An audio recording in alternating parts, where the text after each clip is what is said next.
Coming up on DTNS, a display technology that will increase power efficiency in your phone by 25%. Annalee Newitz is here to talk about how tech has helped fans impact the content they love.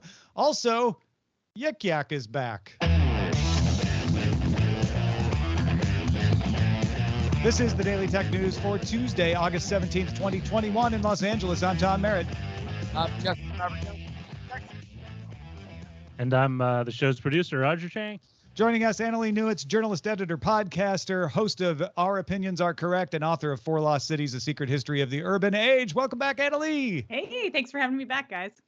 We were just talking about county fair food. Well, actually, all kinds of fair food, state fair, county fair, on Good Day Internet. If you'd like that wider conversation, become a member at patreon.com/DTNS, where you can join our top patrons like Miss Music Teacher, James C. Smith, and Justin Zellers.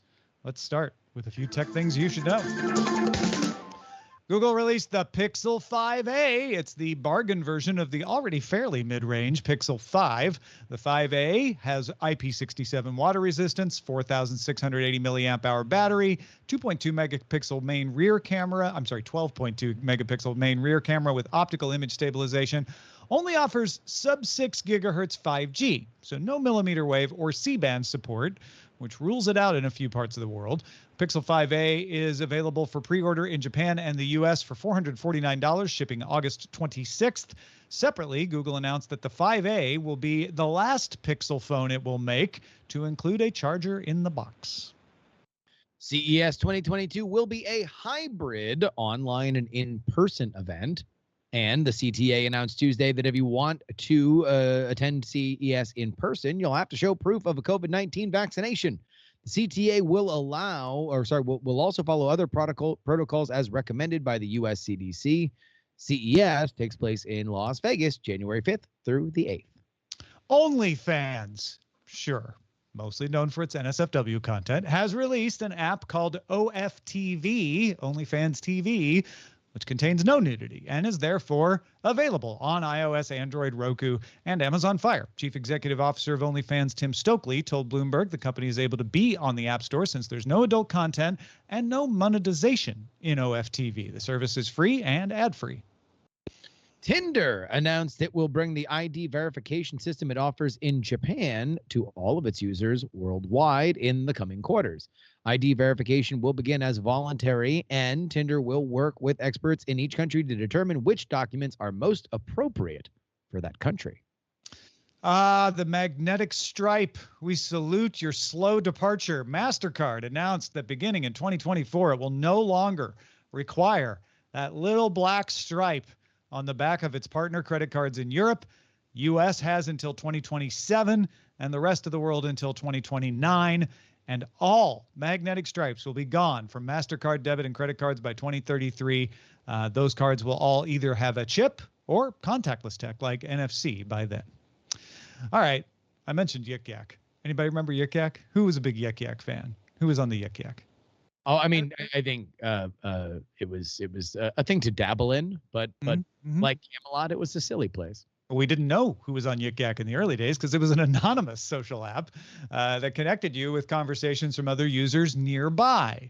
It ran from 2013 until 2017 when it was sold to Square and then shut down. It had the reputation of being a place for hookups, finding pot, parties, and unfortunately, especially in its waning days, a lot of harassment and other abuse. Well, a group has bought the rights from Square back in February and relaunched Yik Yak. Users can post and comment on posts from other users within a 5-mile radius. You can vote those posts up and down. There's a hot feed compiling the top voted posts from the last 24 hours, and posts that get a -5 score will be hidden. While the service is anonymous, there is a list of what they call community guardrails to prohibit, quote, anything that could be construed as bullying, abuse, defamation, harassment, stalking, or targeted hate or public humiliation, as well as sharing personal information. Violations can lead to an immediate ban. They have a one strike and you're out policy. So why? Why bring back Yik Yak? Well, the site says, quote, we're bringing Yik Yak back because we believe the global community deserves a place to be authentic, a place to be equal, and a place to connect with people nearby.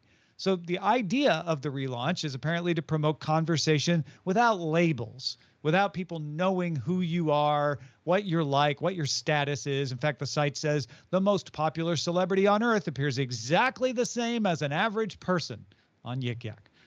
I looked at my neighborhood, and when I looked at it earlier today, a lot of talk about sex, favorite types of pot, getting ready for school. So it didn't really feel like things had changed a lot. Do we need Yik? Is there a place for Yik Yak? Did they have it right this time? Have they figured it out? What I think is so funny about the new Yik Yak is if you go to the website, they don't say who owns who owns this company. They say they're the new Yik Yak. They say, "Hi, we're the owners."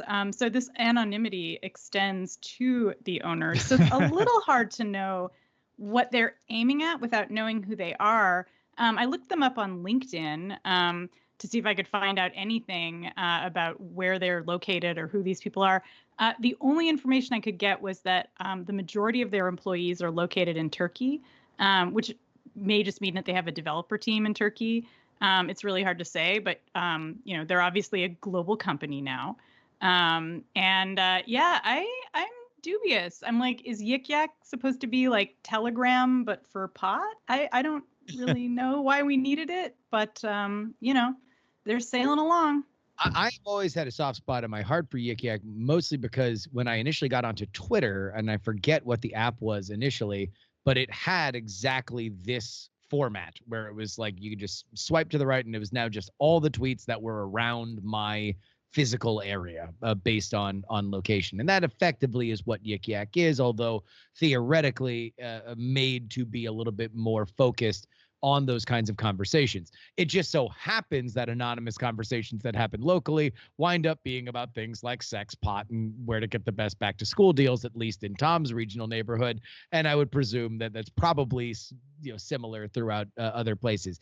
Eventually, can this be a thing? Is this idea of local chatter important? Yeah. I mean, I think in terms of Nextdoor and some other similar apps that have tried to find the communities where you can talk to neighbors and it facilitates that conversation that a interaction physically doesn't lend itself to, quite possibly. I don't know if Yik Yak is the brand that's going to do it. Oftentimes the medium is the message when it comes to online communities, and Yik Yak had such a reputation for partying and weed dealing that I don't know if this is going to advance beyond it, but And they also had an incredible reputation for abuse. And any company that launches its new website with like a giant link to suicide hotline and suicide prevention information right there on their front page, you gotta wonder what's going on here, guys. That's good information to have, of course, all the time. But if that's your first step forward in your service, I think, maybe you're anticipating that things are going to get a little dark. Yeah, it's almost like you doth protest too much. Like you know what's coming. It says on the website they're made with love in Nashville, Tennessee. Apparently, also Turkey. So Nashville and Istanbul, two great cities. Yeah. For anyone who was wondering, Blue Dream and Gorilla Glue. Those are the two recommended strains on Yik Yak. Oh, well, Blue Dream is a classic. Mm-hmm. You want to know what else is a classic? The Android operating system. And they have something called Switch Access, which lets accessories connect by USB or Bluetooth touch control targets. This enables accessibility devices to work with Android. Well, now Google is rolling out Camera Switch. This lets you control certain phone functions with facial expressions. You can choose from one or two switches. One switch lets you initiate a scan with an expression and then select a target with the same expression. Two switches let you use one or more gestures. Supported gestures are opening your mouth, smiling, raising eyebrows, and looking left, right, or up. By default, you associate expressions with next, select, and pause, and you can add previous, touch, and hold, scroll forward and back, home, back, notifications, quick settings, and overview. Users are notified when the feature is active and the camera is in use, and all processing is done on the device. Camera Switch is available for Pixel phones running Android 12 right now. Yeah, the only thing I find negative about this story is that it's only on the Pixel, but Google often does that to kind of load test features before they make them available, especially with accessibility stuff. So hopefully they will speed that along. Hopefully it all goes well. But an excellent set of accessibility standards. The Switch, if you're not familiar with Switch access, things like blow tubes and everything can interface with Android because of that. So this is huge for people who only have control of facial muscles to be able to interact with a phone. It's great. Yeah, absolutely. I think that if one of the most heartwarming stories, we are very, very quick in our Black Mirror world to point out every negative thing that has come along with our interconnectivity via smart devices and the internet. But one of the things that I do always like to point out is that accessibility that has come along with these smartphones in our pocket is something that has evolved at a very rapid pace and continues to give people that otherwise would not have access to a lot of this stuff very, very easy in your pocket. Access to the things that we take for granted as able-bodied people. Yeah, it's terrific. All right, you might get more battery life out of future phones thanks to a new display technology from Samsung. Now, reminder, those unaware, Samsung displays are used in lots of phones, not just phones made by Samsung Mobile. We're talking about Samsung Display Company. Samsung Display Company announced a new OLED panel called Eco 2 OLED, with the 2 as an exponent. It makes it really hard to type, but that's how they spelled it. It gets rid of a polarizer layer, and they claim it uses 25% less power as a result, which is a big jump. OLED panels are copper colored, so to make your screen look black, a polarizer layer is put in between to only let light from the display itself go through the glass. Otherwise, you'd get a reflected copper color from your screen. That polarizer layer absorbs some of the light as it does this. Samsung estimates about 33% of it, meaning you need more power if you want to keep that screen bright. So Samsung has created a non-reflective OLED panel that appears black and therefore doesn't need that polarizer layer, which means you're not absorbing 33% of the light. Samsung Display says that Eco 2 OLED has already been implemented in the forthcoming Samsung Galaxy Z Fold 3. And there's another technology out there developed by Apple called LPTO that also saves battery life in a different way.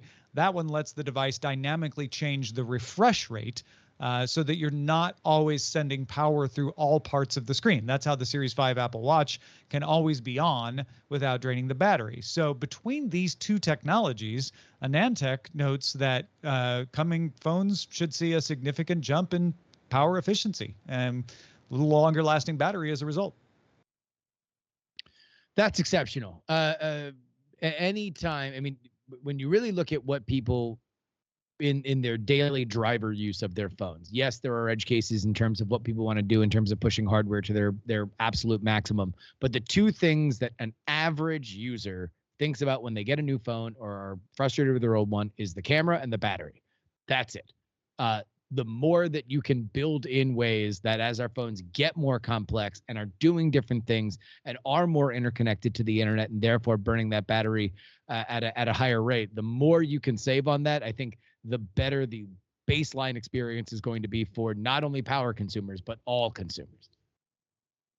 Yeah, it's super fantastic. And I love how we see such incredible leaps forward with OLED technology all the time. I remember when they were first talking about how to bend it. And I'm looking forward to OLED devices where I can just fold them up, stick them in my pocket, and then pull it back out and open it up like a map. That's kind of what I imagine will be the end game here, is something that's super light, has really great battery life and just looks like a folded up piece of paper.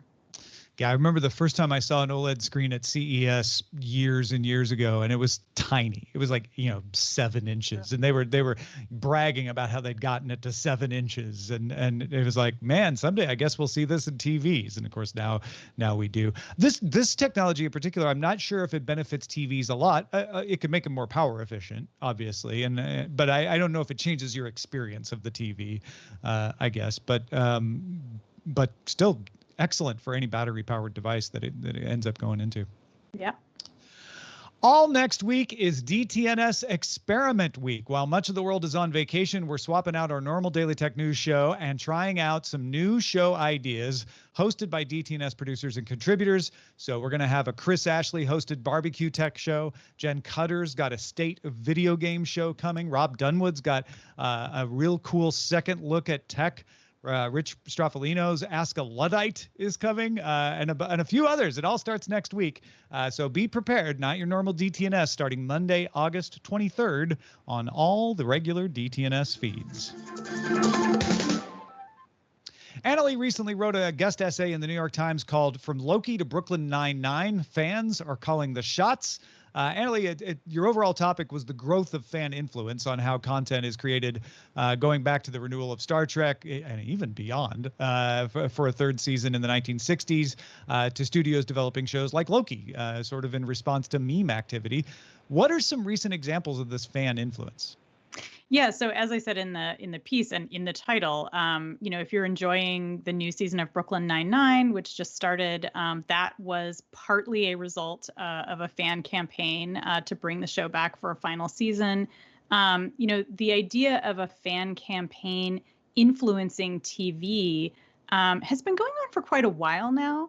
One of the things that I was sort of embarrassed to recount in that article was that I was a huge Vampire Diaries fan, as many right-thinking people are, and that was a show where the fans kind of took charge of the main romantic couple. The fans really wanted to see the main character, date the bad boy. There's two brothers, of course. She's dating both of them at various points, and one's a nice boy and one's a bad boy. And the writers kept saying, like, we want her to be with the nice guy or some other guy. The fans put so much pressure on them to put her back with Damon, the bad boy, that they finally caved. And that was a huge controversy. Another huge controversy that folks probably remember is that the showrunners of the show Westworld were reading the subreddits devoted to Westworld and were trying to figure out if the fans were ahead of the plot. And if fans started to figure out too much, they would try to change the plot in advance to prevent them from figuring out the different loopholes and weird twists in the show, which I'd say were mixed results. But this all goes back over 100 years to a fan campaign to bring back Sherlock Holmes from the dead. People may not realize that Sir Arthur Conan Doyle was so sick of writing Sherlock Holmes that he was like, Jesus, I'm just going to kill this guy off already. Fans lost their shit. They wrote letters. They canceled subscriptions to the magazine that was running Sherlock Holmes stories as serialized dramas. And finally, under huge amounts of pressure, Arthur Conan Doyle did what I think might be the first modern retcon, where he, in Hound of the Baskervilles, is like, well, you thought that Sherlock was dead, but actually when he fell off that cliff, he survived somehow, and he's back. So Hound of the Baskervilles is in fact a retcon, beloved to all fans of the Marvel Universe, of course. I was really interested in how recently we've seen so many fan campaigns organized online and how that's sort of changing from the traditional like letter writing campaign or just sort of tweeting a little bit here and there. Yeah, because there's more access between the creators and the fans, more real-time access between the creators and fans. Therefore, no amount of vervain could stop the Vampire Diaries fans from influencing what was going to happen. Right? So that is the story of the internet, right? Oh, we've got more access, more communication, and it starts good, but are non-fans taking advantage of that pipeline? Yeah, so that was one of the things that I found out as I was researching this piece is that Hollywood studios are starting to hire fan consultants to help them kind of separate out, I guess, what you might call legitimate fan requests or legitimate fan upswell in support for a show or a movie, and to tell that apart from basically troll farms, agents who are working for even a state power or who are just part of a political movement. And a really great example of how this plays out on the internet was with James Gunn, who was the director of the original Guardians of the Galaxy film. And he, in fact, the new Suicide Squad movie is his film as well. So he is a really outspoken guy on Twitter. He said a lot of crappy stuff back in the day.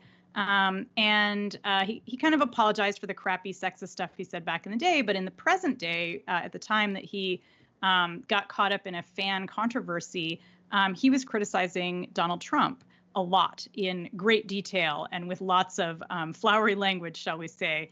And Trump supporters organized an online campaign masquerading as fans and demanding that Disney take him off the franchise, which they did. They caved to pressure. And so he was taken off that, and that's why he ended up doing Suicide Squad.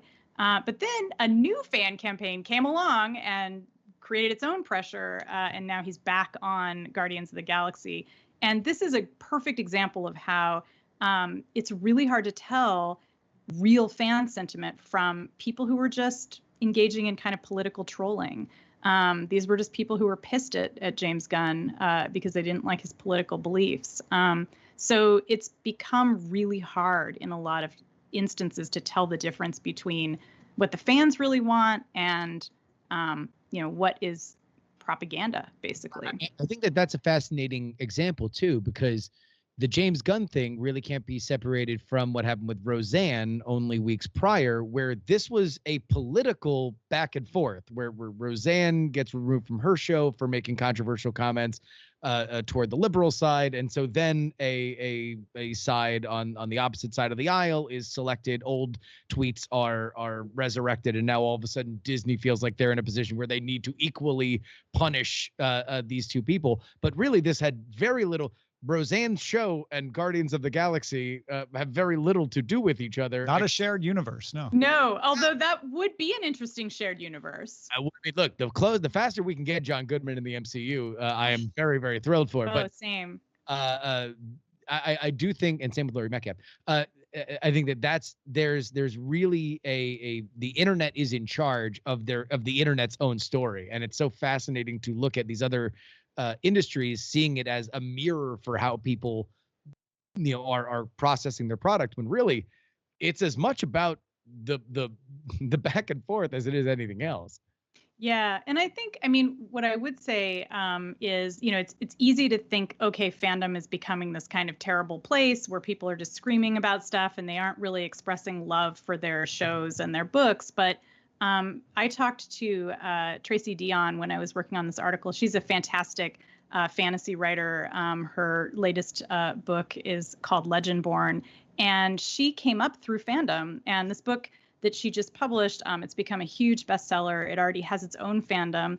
And she really feels like having a fandom community online is what helped her become an author and to break in. And she and a lot of other BIPOC writers and women and queer writers have found a place where they can prove that their writing is going to be popular and financially lucrative for publishers.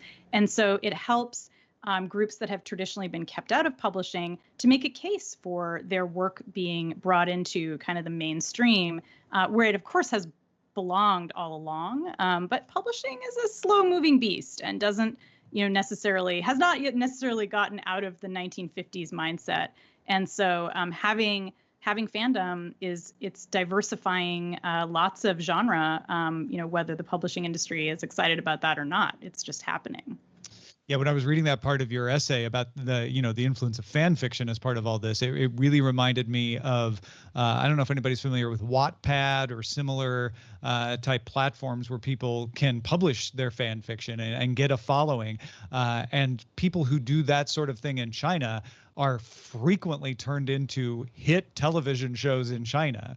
And similarly in Korea, webtoons, a lot of webtoons bubble up and become hit television shows. So I almost feel like the US and Europe, needs to take a cue. Like there's a gold mine of content to be mined there in the fan fiction world.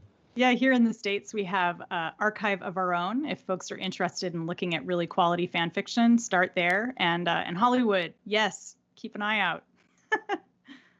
It is crazy that post 50 Shades of Grey, which started in that realm, that there wasn't a hunt for literally every, like, instead of making a random screenwriter say, oh, we wanted this plus of this, just literally go get the fan fiction version of these exact characters and change the names. Yeah. I mean, I think that's the next phase for sure. You know, we're going to be, as soon as the Zoomers are in control, that's like our whole media landscape is going to be fanfic, and I am here for it. All right, Justin, what do we got to do before we get out of here? Well, Tom, I'm glad you asked. Before we get out of here, there's a couple of robot stories in the news. And Annalee, if you're willing, I'd like to find out which robot appeals to you more. Now, they both may appeal to you like some kind of robot reality show, but we do need you to pick just one. Here's the first robot candidate. Let's call him Robot Candidate A. Another Boston Dynamics robo demo video. This one shows the bipedal Atlas robot doing flips and vaults and other gymnastics feats, and even recovering from an almost fall. And to Boston Dynamics' credit, there's a second video that actually goes into some detail explaining how it was done and the significance of the tech involved and how it benefits Boston Dynamics engineers. But maybe you are more interested in Robot Candidate B. It's the launch of a pizza-making robot from the company Picnic, just announced at the International Pizza Expo and Conference in Las Vegas. Picnic pizza robots are out of the pilot phase and can be ordered under a robotics as a service model for the low price of $3,500 to $5,000 a month. Pre-orders are now shipping after the first of, are now open, and they will be shipped after the first of the year. Annalee, what do you think? The Boston Dynamics gymnastics robot or the pizza robot for the $5K a month fee?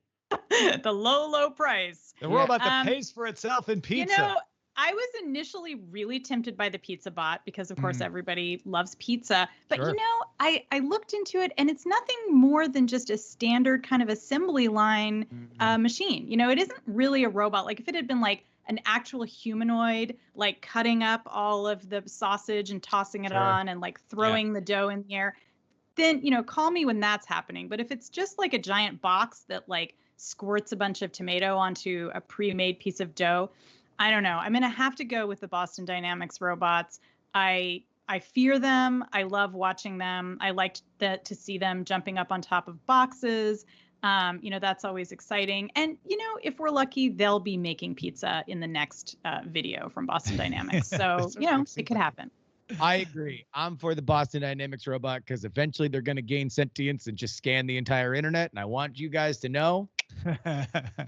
That's I was always with you. Yeah. We're on your side.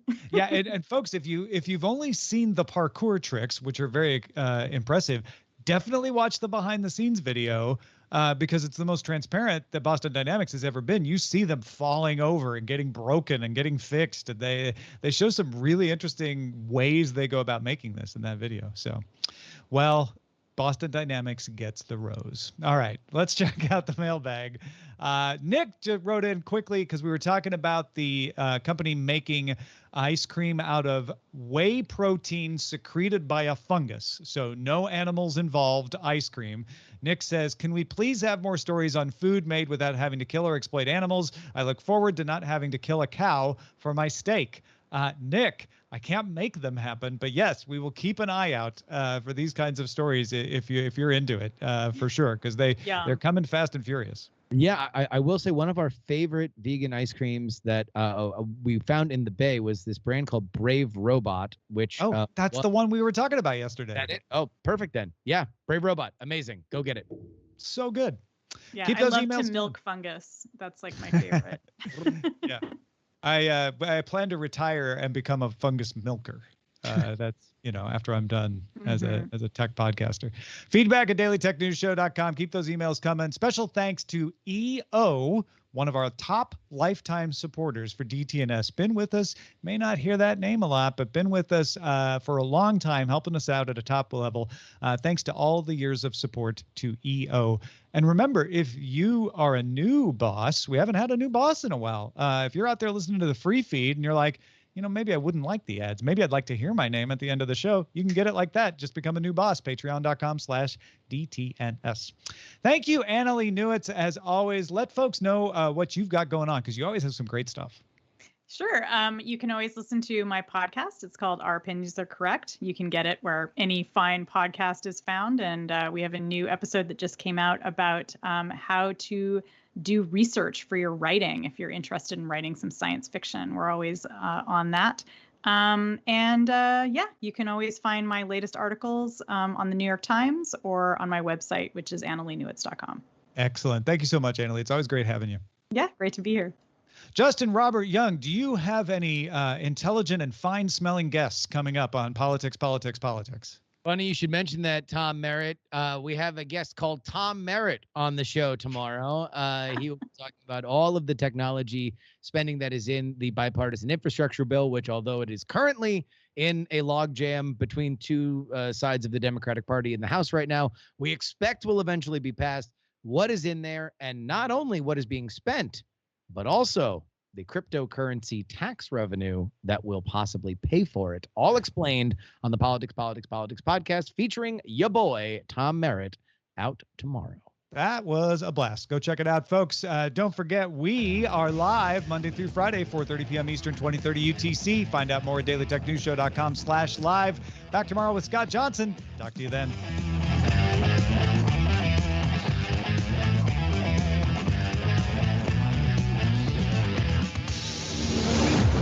This show is part of the Frog Pants Network.